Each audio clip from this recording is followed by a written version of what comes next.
जी राय साहब। जी बिल्कुल, मैं इस टाइम लक्ष्मी चौक के एक प्रिंटिंग प्रेस पे मौजूद हूँ, जहां से मेरे सोर्स थे, हमारे सोर्स ने बताया कि जनाब यहाँ पर 8 फरवरी को जो इलेक्शन हो गए में, जिसमें नवाज शरीफ साहब मानसरा वाली सीट हार गए में, उसके बैलेट पेपर जो है वो छापे जा रहे हैं। हम जब यहाँ पर पहुंचे हैं तो ये प्रिंटिंग प्रेस के हालात है जनाबे वाला, ये देख लीजिए, जरा क्लोज दिखाइए।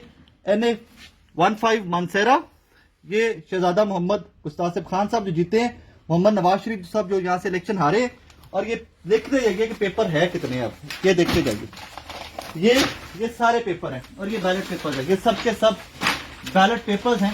हम लोग जब यहाँ पे आए, वो रिकॉर्ड डिटेल्ड वीडियो जो है वो भी मैं आपको दिखाता हूँ। जब हम लोग यहाँ पर आए तो जो यहाँ पर स्टाफ था वो तो कहना आगे स्टार्ट हो गया जी, हमें तो भी 2 घंटे पहले ऑर्डर आया और हमने ये छापने शुरू कर दिए। हालांकि बैलेट पेपर कोई भी प्रिंटिंग प्रेस पाकिस्तान का, सरकारी प्रिंटिंग प्रेस के अलावा कोई भी प्रिंटिंग प्रेस नहीं छाप सकता।